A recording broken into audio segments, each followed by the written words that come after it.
Hey, thank you everybody, thank you. Welcome back for the second episode of Midnight Assembly, and I am your host, Marty Midnight, and man, what a great show we got lined up for you tonight.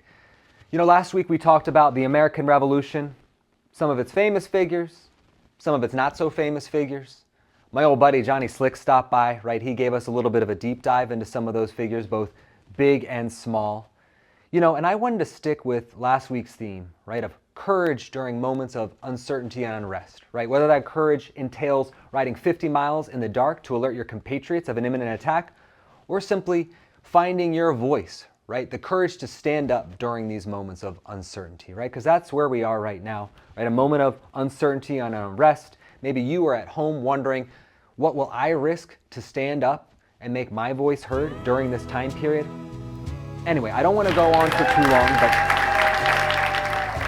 you already have, Marty. Johnny, hold on. Just give me a couple more minutes here. I'm almost done. To hell with your patriotic meanderings. The people aren't here to listen to that. They want to hear real stories.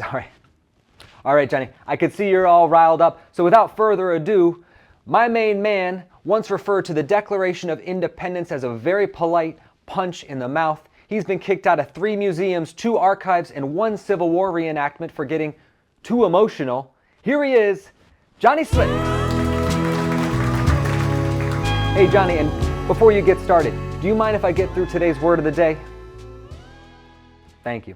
Folks, today's word of the day is reckoning, a moment of truth or judgment. That tracks. Because we're talking about a reckoning here, all right?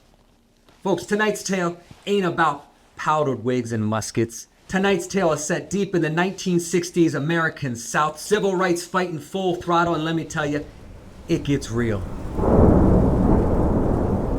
You ever walk into a storm on purpose?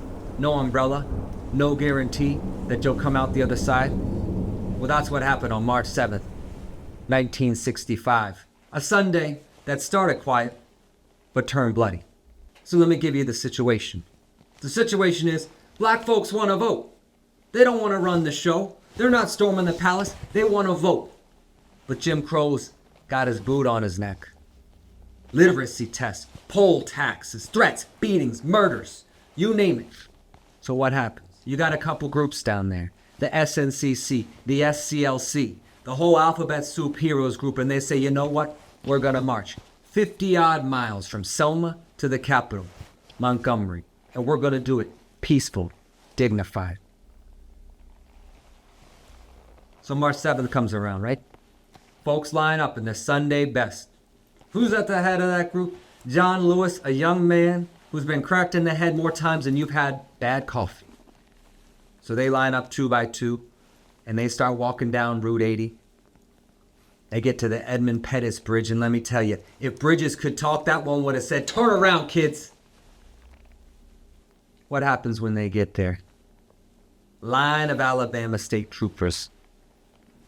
Tear gas, batons, horses. It's a real warm welcome for these folks. The marchers get about halfway across the bridge. One of the troopers steps up and says, "You got 2 minutes to disperse." And then just like that, they're on them. Tear gas, clubs, the marchers are holding hands. They are coughing through the smoke, and they are just trying not to fall down.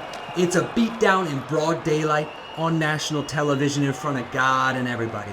And let me tell you, the national audience, they can look away. They can pretend not to see a protest. But it's hard to look away and pretend you don't see a skull get cracked open on live television. Those marchers turned pain into power. They came back twice more. And by the end of it, President Lyndon B. Johnson was on the phone to Congress pushing through the 1965 Voting Rights Act saying, "Give them the damn ballot." And here's the thing, folks. They weren't politicians or generals. They were teachers, grandmas, kids. They didn't fight with their fists. They were fighting with their feet. That's one hell of a story, Johnny. Why don't you go ahead and give us some slick stats? Number of miles marched, 54. Number of cuts, bruises, and scars endured, 1,000.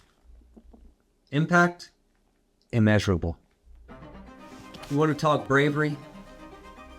Try walking into a cloud of tear gas wearing church shoes because your future depends on it. You see, Selma, It wasn't a chapter.